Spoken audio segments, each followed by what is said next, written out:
Hola, buenos días a todas y todos. Nos encontramos en este espacio del Diplomado de Inducción al Buen Gobierno de la Cuarta Transformación 2022. El día de hoy nos acompaña Ángel Guerra Cabrera, que es profesor en Casal.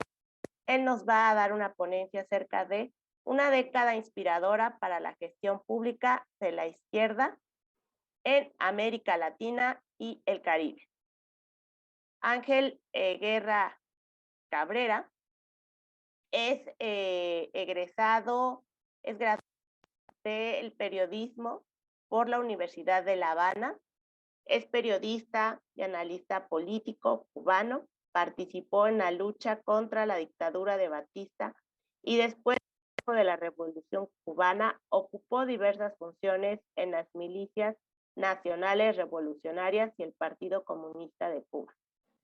Fue director del diario Juventud Rebelde de 1968 a 1971, de la revista Bohemia de 1971 a 1980 y de otras publicaciones cubanas.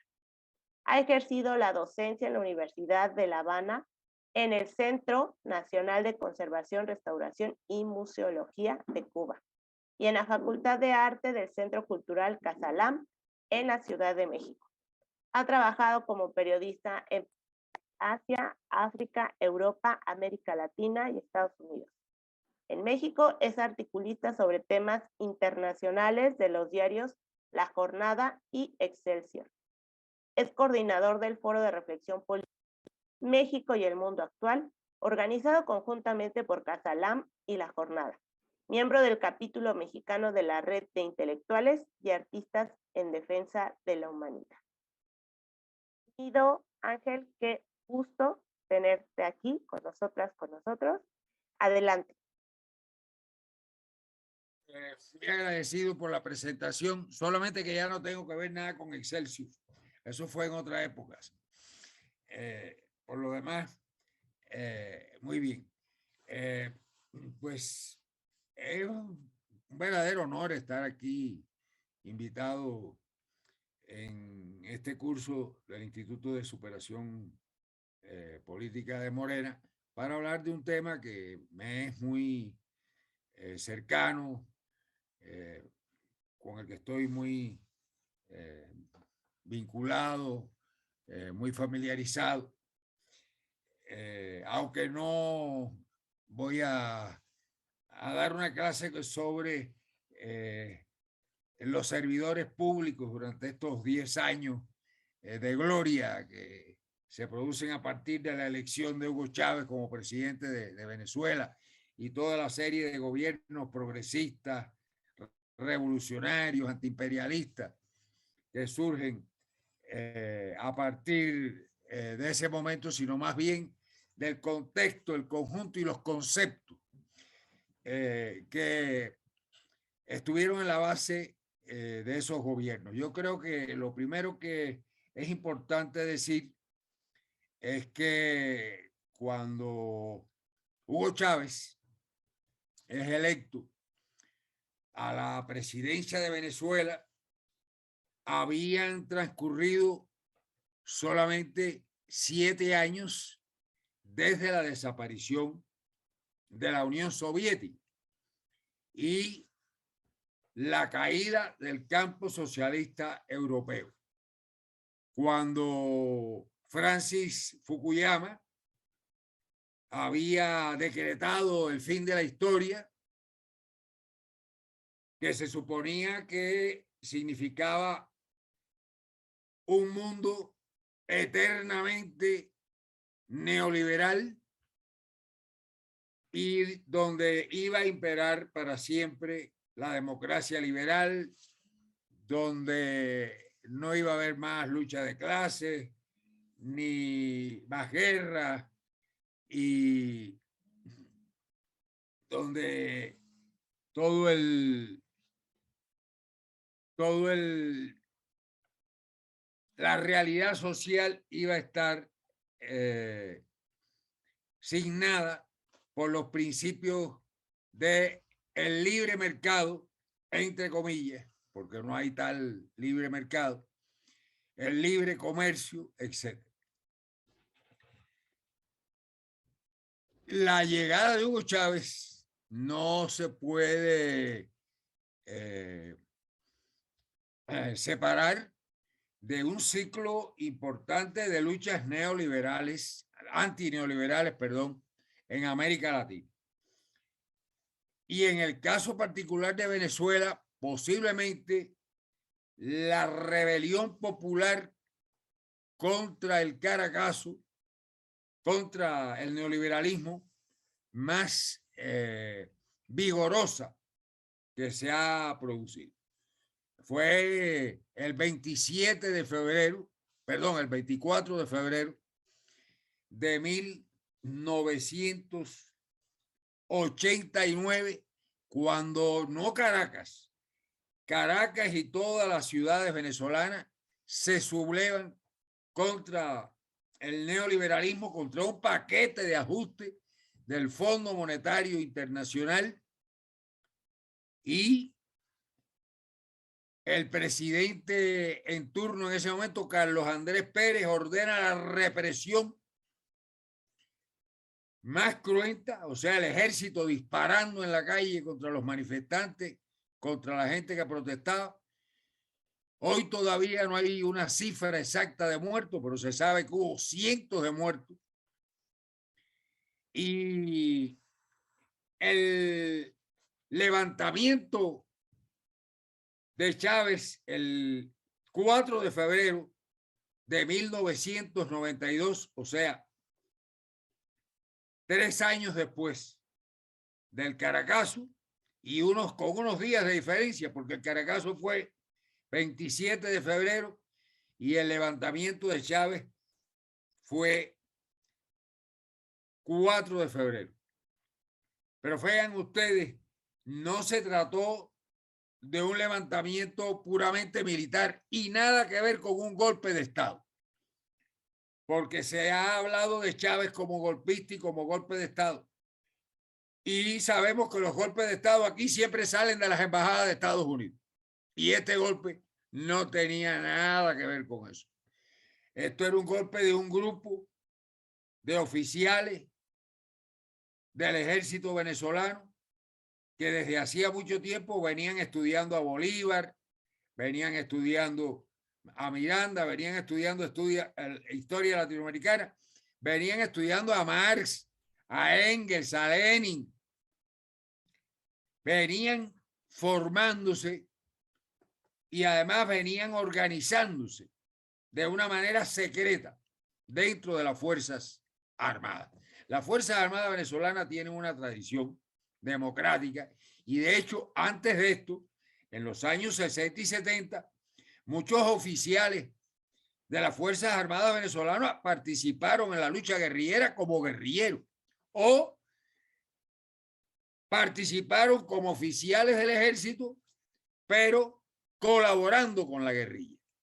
De la misma manera que en Venezuela había habido también, después de los años 50, varios levantamientos de bases militares oponiéndose a los métodos dictatoriales, oponiéndose al reparto del poder entre el partido COPEI y Acción Democrática, que eran la socialdemocracia y la democracia cristiana, que habían hecho un pacto llamado de punto fijo después del derrocamiento del dictador Marcos Pérez Jiménez en 1958 para repartirse el poder, unas veces uno, otras veces el otro, o sea, una alternancia, pero una alternancia entre iguales. Bueno, como la alternancia que se propugnaba aquí cuando el presidente Zedillo le cedió el sillón a Fox, pero para seguir en el mismo neoliberalismo. Y luego Fox a Calderón, pero para seguir en el mismo neoliberalismo. Y luego Calderón a Peña Nieto, pero en fin de cuentas es el mismo perro con diferente collar. No hay ningún cambio sustantivo. Volviendo a aquello, en América Latina se habían aplicado las políticas neoliberales de una manera muy cruenta, como no se habían aplicado en ninguna parte del mundo. Recuerden que el neoliberalismo se comienza a aplicar en el mundo y en América Latina después del golpe de Estado fascista contra el presidente Salvador Allende en Chile. Y solamente a sangre y fuego, en un país que tenía tradiciones de lucha sindical, democrática, proletaria, campesinas, estudiantiles, como Chile, con grandes organizaciones populares, es que con ese régimen de fuerza, de asesinato, de desapariciones, de decenas de miles que tienen que marchar al exilio después del golpe de Estado organizado por la CIA contra el presidente Allende, es que pueden comenzar a aplicar estas políticas que no tengo que explicar aquí en qué consisten, porque en México se han aplicado después del gobierno de Miguel de la Madrid de una manera inmisericordia. De entrada arrasaron con el campo mexicano, con el Tratado de Libre Comercio, y todavía está ahí en un estado de gran postración el campo mexicano, no obstante que estamos en un gobierno en este momento popular que está realizando enormes esfuerzos por contrarrestar estas políticas neoliberales, pero no puede hacerlo todo en tan poco tiempo. Y el campo todavía tiene huellas muy graves y cicatrices terribles de las que provocó el Tratado de Libre Comercio, que fue un verdadero arrasamiento del campo mexicano y la expulsión de cientos de miles de personas hacia las ciudades y hacia Estados Unidos. Solamente en el sexenio de Fox, 1 millón de personas emigraron a Estados Unidos. Es decir, que esto es una situación que se fue dando en toda América Latina. En Argentina, con la desaparición de 30.000 personas. En Uruguay, igual, con una dictadura militar asesina. En Brasil, igual, con otra dictadura militar. Y así podemos ir país por país en América Latina, salvo en Cuba, con la honrosa excepción de Cuba, las políticas neoliberales se aplicaron en todos los países. Y este decenio, inaugurado con la elección de Chávez en 1998, que asume la presidencia en enero del 99, como estaba marcado, perdón, en febrero del 99, como estaba marcado entonces por la Constitución, que es cuando Chávez dice: juro sobre esta moribunda Constitución, porque recuerden que él se proponía convocar a una constituyente, que la convocó de inmediato. Y en cuestión de un año ya había una nueva constitución elaborada por aquella constituyente. Se convocó de nuevo a elecciones, pero ya con un marco constitucional que permitía avanzar en contra del neoliberalismo. Aquí en México se ha preferido seguir el camino de ir haciéndole enmiendas a la Constitución, aprovechando la mayoría parlamentaria que ha tenido Morena. Pero en el caso de Venezuela, como en el caso de Venezuela, de Bolivia y de Ecuador, se fue a asambleas constituyentes. De modo que se aprobaron constituciones elaboradas y diseñadas expresamente para poder llevar a cabo políticas de desmantelamiento del neoliberalismo, políticas de rescate de la soberanía nacional, políticas de rescate de los recursos naturales, políticas de bienestar y de justicia social. Vean ustedes, Caracazo en el 89, levantamiento armado de Chávez en el 92, elección de Chávez en el 98, porque después de este levantamiento, que además estaba concebido para que fuera un levantamiento de militares y civiles, solamente que hubo una traición, hubo una serie de inconvenientes que impidieron que en Caracas pudiera distribuirse las armas a todos los civiles de organizaciones revolucionarias y de izquierda que Chávez ya había concertado con ellas para armarlas y que se sumaran al levantamiento. Estaba concebido como un levantamiento civil militar. E inclusive en varios lugares del interior de Venezuela, el movimiento logró sus objetivos. Tomó los lugares que estaba previsto tomar. Pero en Caracas, que era esencial, con la centralidad que tienen además en nuestros países, las capitales, pues no se pudieron lograr los objetivos.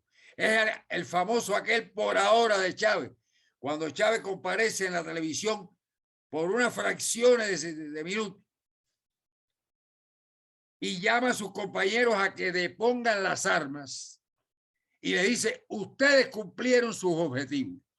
Nosotros en Caracas no pudimos cumplir. Por ahora, depongamos las armas. Y habla de la esperanza de un futuro mejor. Ahí hay varios mensajes de Chávez en esas pocas palabras que dice que el pueblo venezolano las cantó de lo más bien.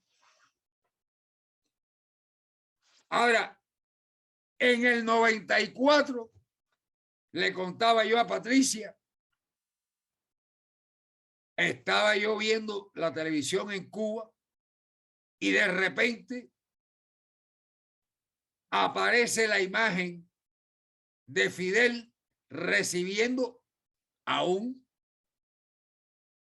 teniente coronel venezolano que venía vestido de civil, que había salido de la cárcel, y veo que Fidel lo está recibiendo en la escalerilla del avión.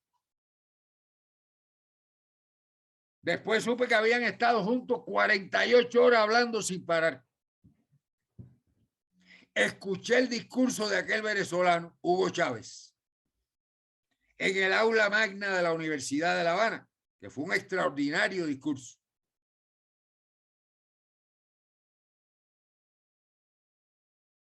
Y 4 años después de eso, resulta electo el presidente Hugo Chávez, que fue aquello resultado de un proceso, porque Chávez no era partidario de la vía electoral. Chávez era partidario, y la mayor parte de los compañeros que lo rodeaban, tanto civiles como militares, eran partidarios de la vía armada. Pero Chávez en la cárcel, después del levantamiento del 4 de febrero, Chávez llega a la conclusión, mediante una serie de reflexiones, pláticas que va teniendo con compañeras y compañeros que lo visitan y con los que él va discutiendo, porque había un gran respeto por Chávez en las Fuerzas Armadas y en el país. De modo que tenía permitido visitas en la cárcel, y en realidad en la cárcel escribió, leyó, reflexionó y conspiró muchísimo con los que lo iban a visitar y discutió políticamente hasta que Chávez llega a la conclusión de que había llegado el momento electoral, el momento de la vía política y empieza a convencer a sus compañeras y compañeros de que había que cambiar de la vía armada a la vía política. Estaba abriendo un camino cuya primera puertecita había abierto Salvador Allende en Chile en 1973, que desgraciadamente ya sabemos cómo terminó. Aunque esa conclusión fue con un presidente mártir que dijo: del Palacio de la Moneda únicamente me sacan en una caja de pino. Y así mismo fue. La Moneda resistió y los compañeros que estaban allí con Allende hasta el último momento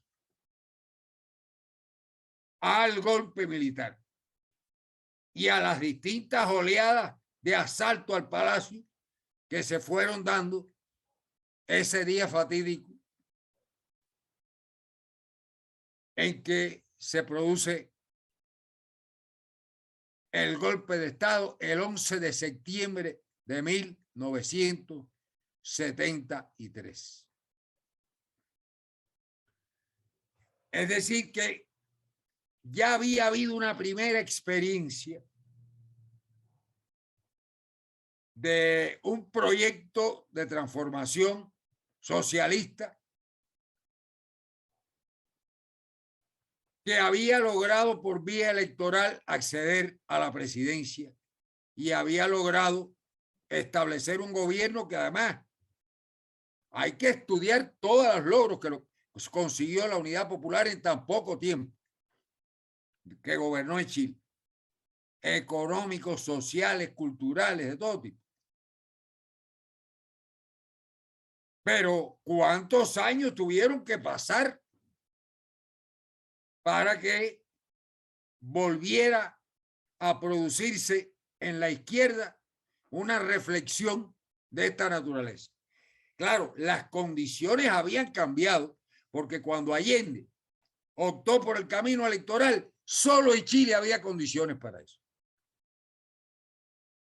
En el resto de América Latina no había condiciones cuando Allende llegó al gobierno por vía electoral para otra cosa que no fuera la lucha armada. Naturalmente, siempre es necesario combinar todas las formas de lucha. Aunque la lucha armada sea la fundamental, también es necesario llevar a cabo formas de lucha política, aprovechar los más elementales resquicios legales. Eso es algo que está muy claro en la Revolución Cubana, que algunos piensan que fue totalmente armada y no se ha estudiado suficientemente todo el trabajo, toda la labor política que hace Fidel a la vez que está llevando a cabo un proceso de lucha armada. Aprovecho ya que menciono a Cuba para decir que si Cuba no hubiera resistido después de la desaparición de la Unión Soviética, en que se produce la crisis económica más grande de la historia del país, porque Cuba perdió, al desaparecer la Unión Soviética, su aliado principal, su abastecedor de tecnología, de capital, y además de eso, un trato comercial muy justo, de carácter preferencial, que consideraba las diferencias de desarrollo entre un país socialista avanzado como era la Unión Soviética y un país socialista subdesarrollado como era Cuba. De esa forma también eran las relaciones del norte de Vietnam con la Unión Soviética, y después de todo Vietnam, cuando se consiguió la liberación de todo Vietnam con en la heroica lucha del pueblo vietnamita contra la intervención militar de Estados Unidos. La victoria de Chávez estimuló las luchas populares que ya se venían desarrollando en América Latina. Impulsó a una serie de fuerzas populares y de izquierda que fueron llegando al gobierno a partir del momento en que llega Chávez. Y ya en el año 2003 llega Lula. En el 2003 también llega Néstor Kirchner.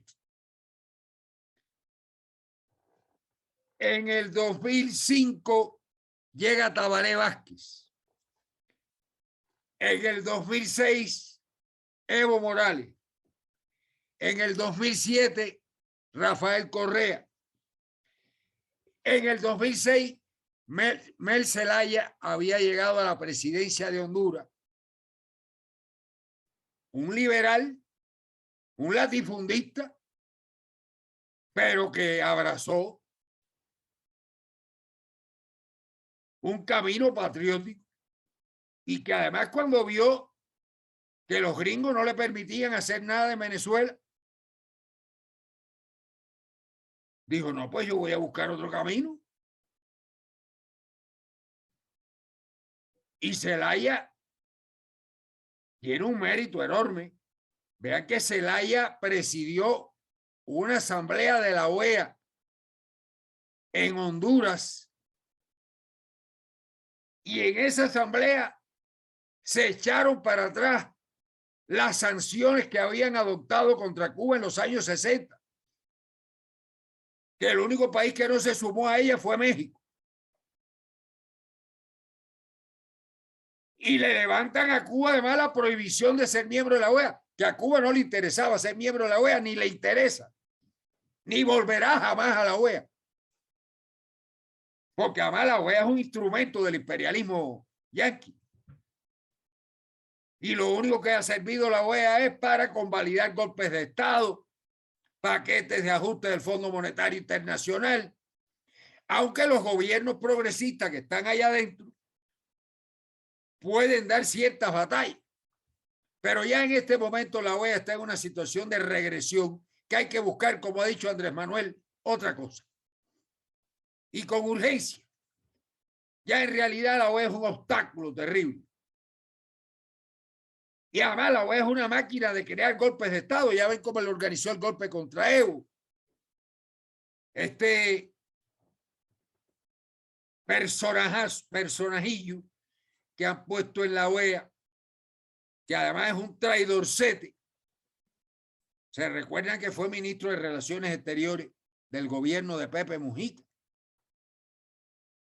No mencioné a Pepe Mujica ahora cuando mencioné los presidentes que fueron llegando, porque Mujica, recuérdense que viene después de Tabaré Vázquez.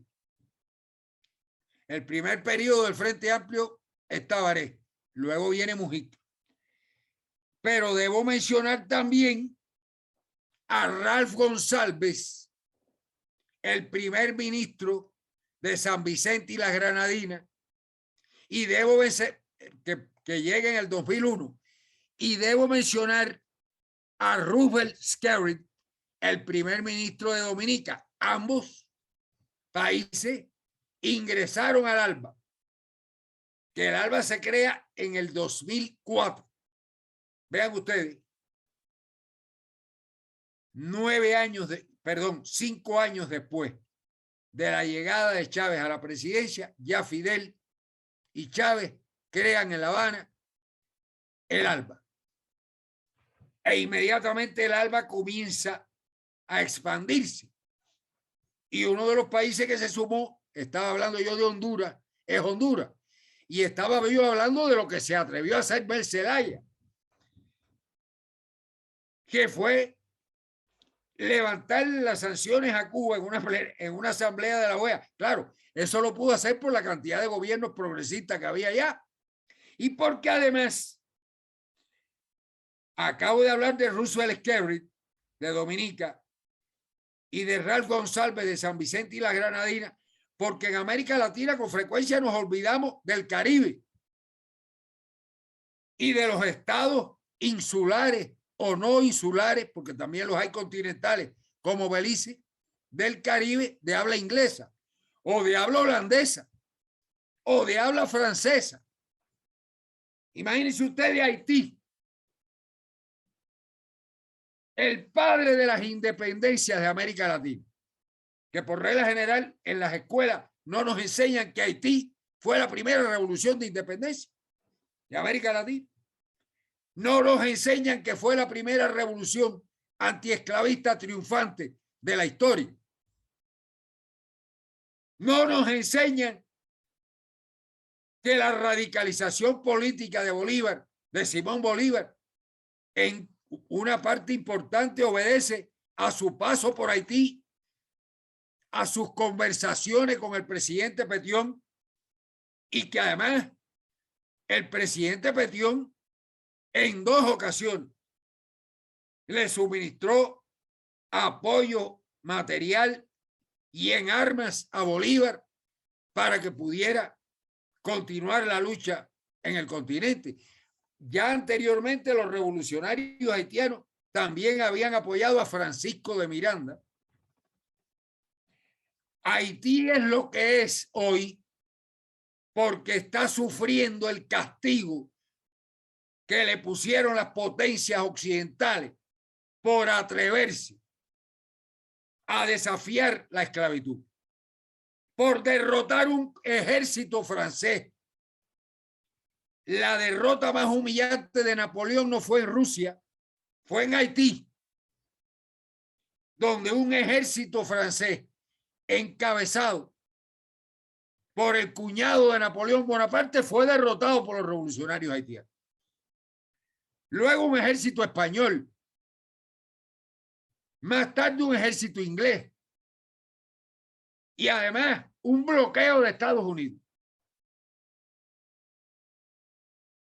Y en el año 1915, ya en el siglo XX, una intervención militar de Estados Unidos que duró muchísimos años en Haití. Es decir, Haití,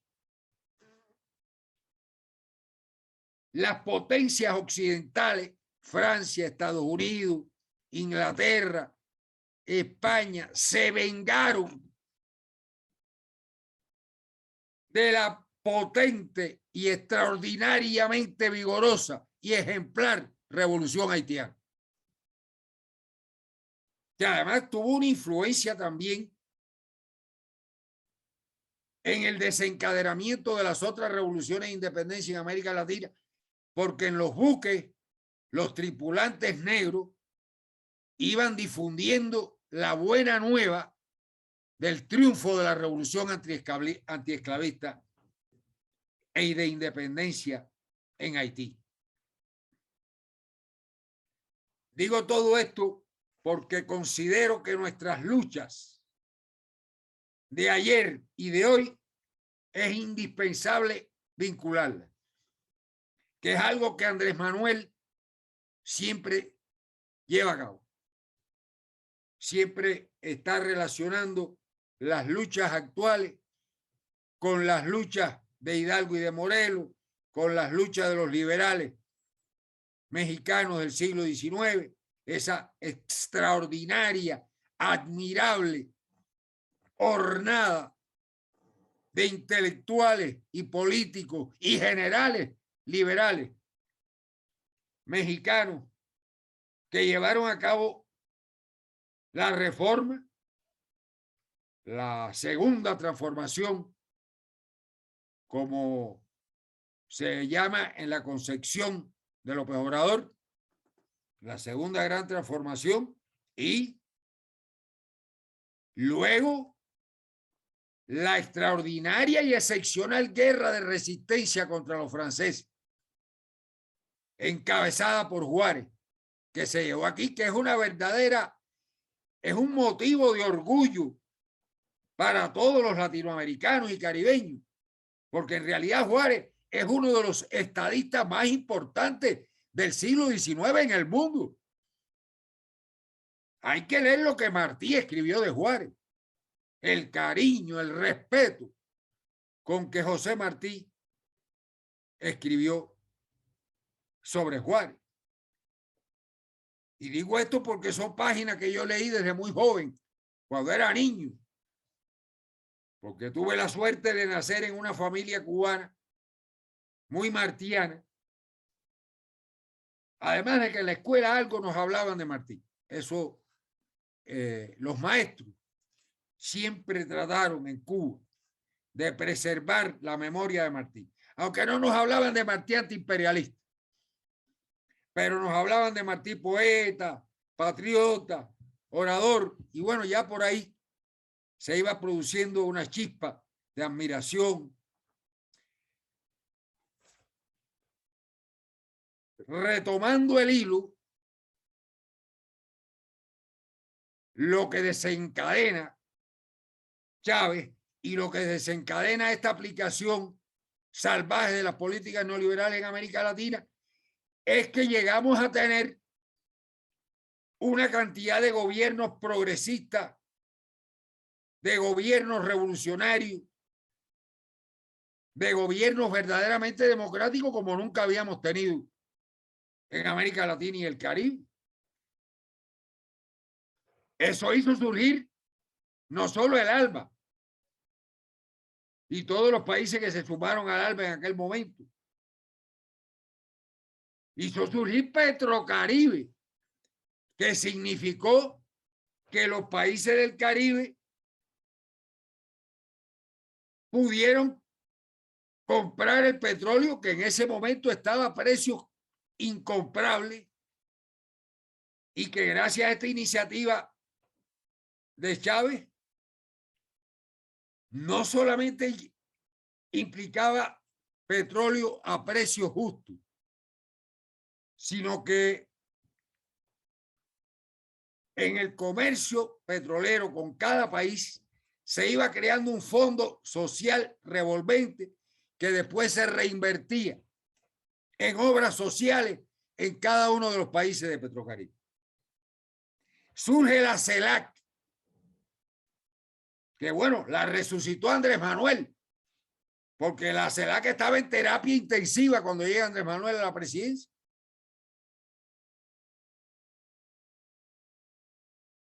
No se puede olvidar que si surgió toda esta hornada de gobiernos progresistas, vino una contraofensiva de Estados Unidos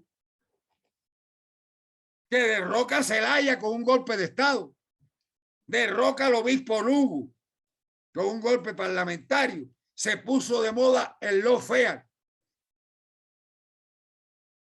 Recuerden que el impeachment contra Dilma, a Dilma le dieron el golpe por la vía del impeachment, porque tenía mayoría parlamentaria.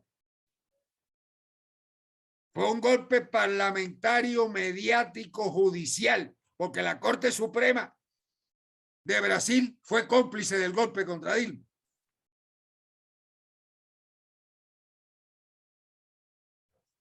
En el caso de Argentina, no hubo propiamente un golpe, pero hubo tal campaña mediática en un país donde además hay una clase media que tiene un sector terriblemente reaccionario,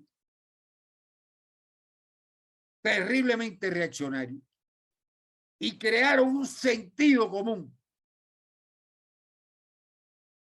contra el gobierno popular.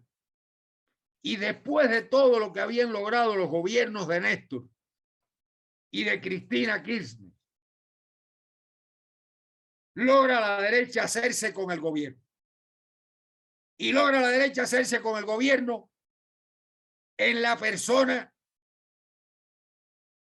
de uno de los políticos más entreguistas, más serviles a Estados Unidos, que es Macri, que además llega al extremo de contraer un préstamo con el Fondo Monetario Internacional, el préstamo más grande de la historia del Fondo Monetario Internacional.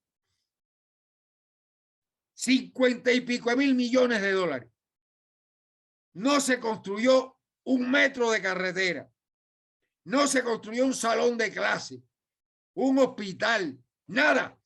Todo ese préstamo, del cual solamente se tomaron 44 mil millones de pesos, porque llega de nuevo el gobierno del Frente de Todos, que yo me temo que puede volver la derecha en Argentina, porque veo vacilaciones muy grandes de Alberto Fernández.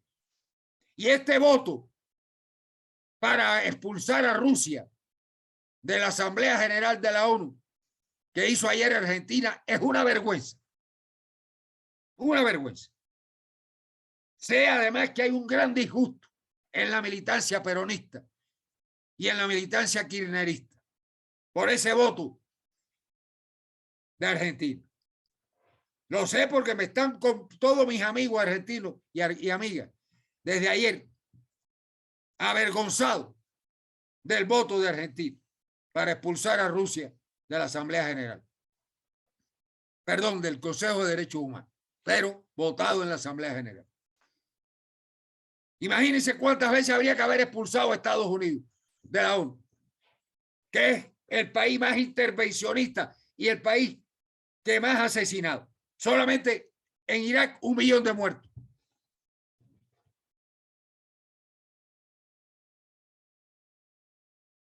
Y realmente yo confío en las fuerzas populares argentinas. Pero con estas vacilaciones puede llegarse a hacer un daño irreparable y que la derecha vuelva en Argentina al gobierno. A pesar de toda la amarga experiencia que significó Macri, 4 años de Macri y 4 años de la derecha en la presidencia de Argentina. Yo espero que no. No tengo ninguna esperanza de que Alberto Fernández rectifique. Voy aquí, en realidad no acostumbro a hablar de los gobiernos populares en estos términos, pero realmente me avergüenza, porque además sé lo que significa Cristina, sé lo que significan muchos de los compañeros del Frente de Todos. Y de veras, esto es una actitud que no tiene nada que ver con esa tradición. Yo me imagino que Perón debe estar revolviéndose en la tumba.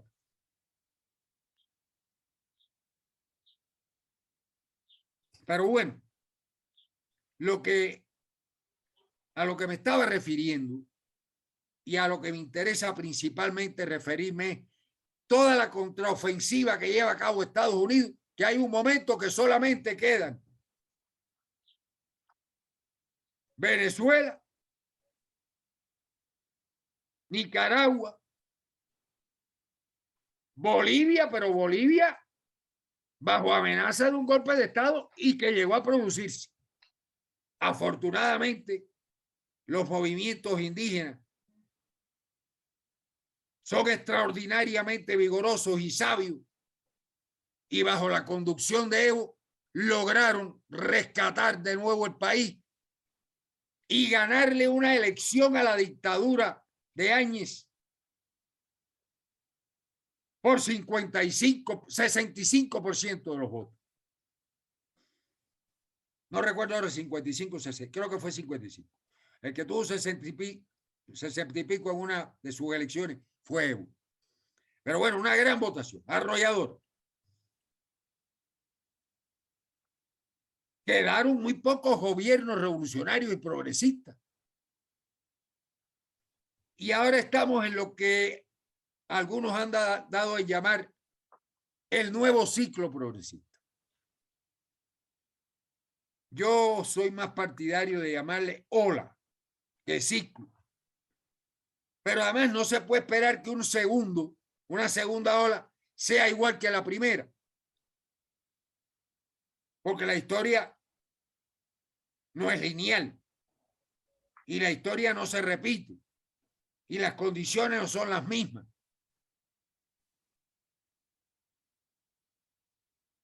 Y pese al gran movimiento popular y la gran rebelión popular que ha habido en Chile, pues estamos viendo que hay un presidente que no,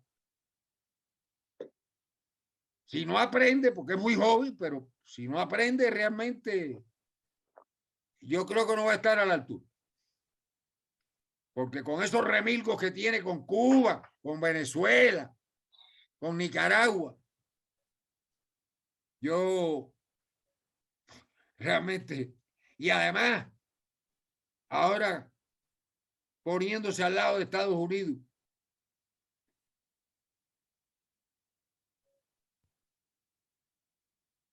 En Perú se produjo una cosa extraordinaria que fue la llegada de un cholo, de un maestro rural andino al gobierno. Pero ese gobierno está en una situación de debilidad muy grande.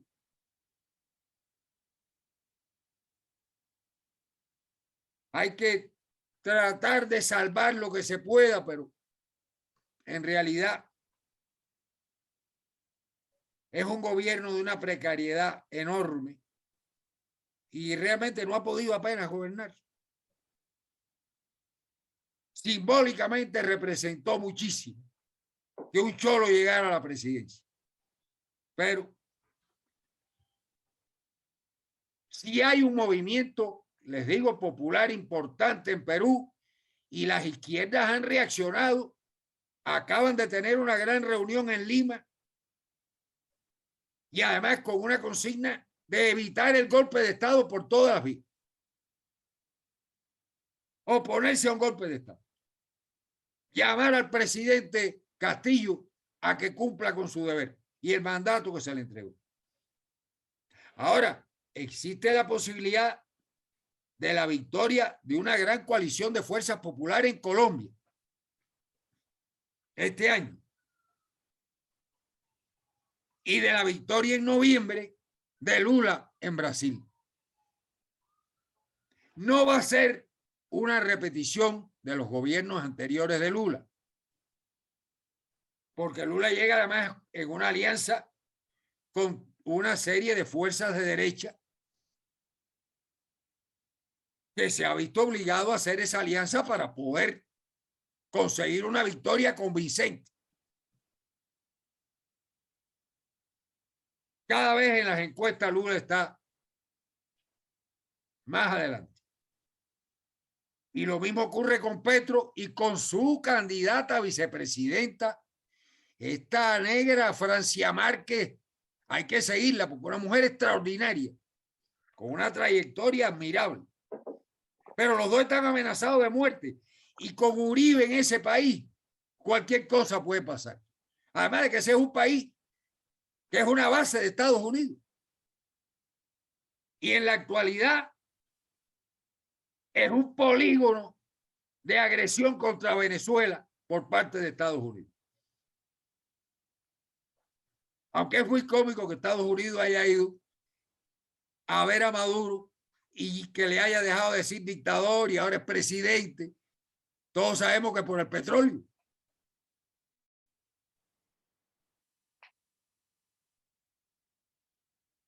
Y es muy cómico que estén tratando de arreglar las cosas con Irán por el petróleo.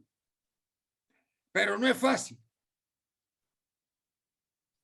Ni siquiera que comiencen a levantar las sanciones. Porque estamos en un momento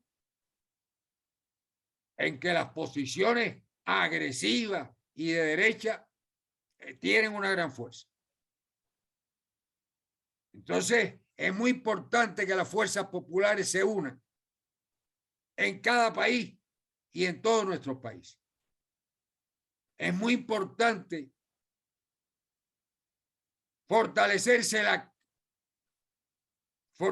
los mecanismos de integración y de unidad que se han logrado.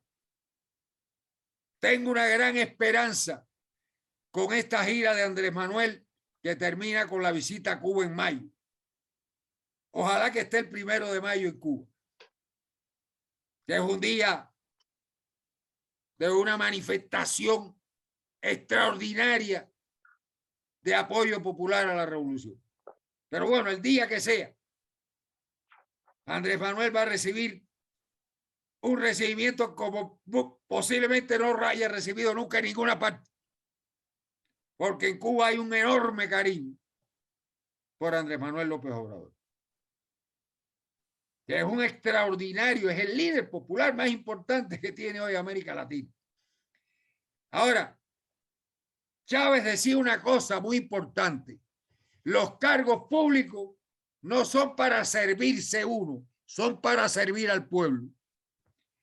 Uno no es dueño del cargo, uno es un siervo del pueblo.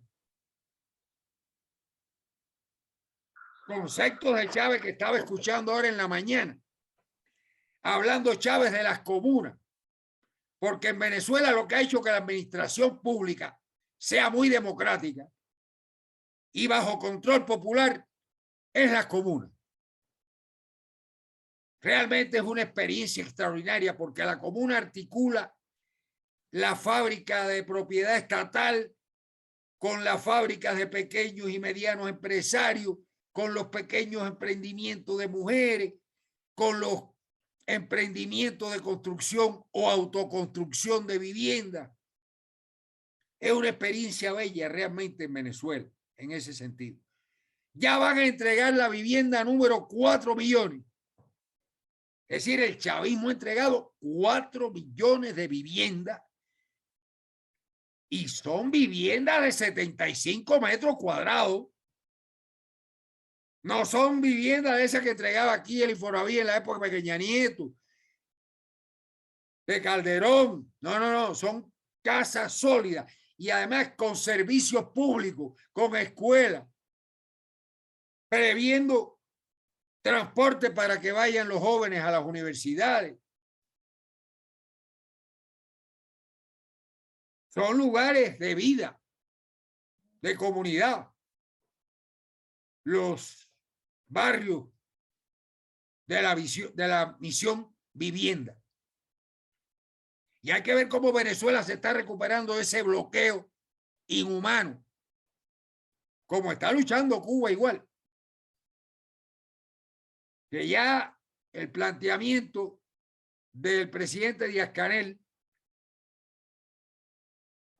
es que hay que trabajar y olvidarse del bloqueo. Claro, el bloqueo hay que denunciarlo todos los días, pero con bloqueo o sin bloqueo hay que desarrollar el país. Porque además no sabemos cuándo Estados Unidos va a levantar el bloqueo o cuándo se lo va a levantar a Venezuela. Ya es el campeón mundial de las sanciones. A Rusia ya le han puesto casi 7.000 sanciones del 24 de febrero de este año a la fecha.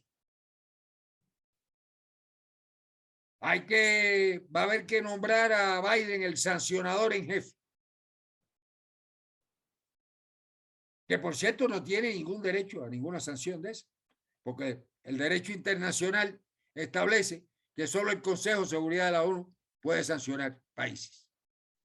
Aunque la ONU anda de cabeza, y si Estados Unidos sigue haciendo cosas como esto, de promover la expulsión de Rusia, apretando brazos, chantajeando, que es como lograron los votos, además. Que por cierto, solo votó la Unión Europea y los achichincles de América Latina votaron a favor de Estados Unidos. Con eso lograron una mayoría espuria, porque si usted suma los votos de las abstenciones y los votos en contra y los que se ausentaron, son casi tanto como los que votaron a favor.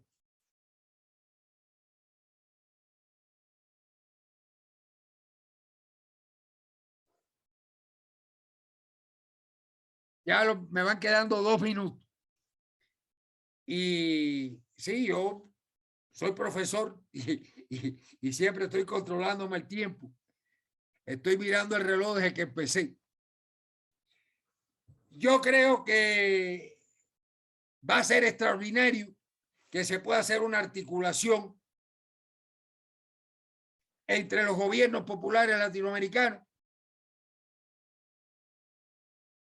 que tenemos los que he mencionado, y tenemos el de México, que espero que ya sea con la aprobación de la reforma energética y con una gran victoria en el referendo de este domingo. Sabemos que puede que no haya una gran participación, bueno, pues porque no hay tradición de eso, porque además las revocaciones movilizan mucho cuando la gente quiere quitar al presidente, pero cuando la mayor parte de los mexicanos en una reciente encuesta, 67%, dicen que quiere que siga López Obrador, pues no hay ese mismo interés en ir a un revocatorio. Tiene que haber una conciencia política. Y además, la verdad es que Morena como movilizador ha perdido mucha fuerza de aquello que yo veía previo a las elecciones del 2018, a lo que estoy viendo ahora. Realmente Morena, con el perdón y con el mayor cariño, se ha desinflado. Y es indispensable en lo que queda de sexenio tener un Morena muy fuerte, porque hay que pensar que hay que ganar la presidencia en el próximo sexenio y hay que pensar que el partido va a ser muy necesario. Aunque yo creo que Andrés Manuel no se va a recluir en la chingada.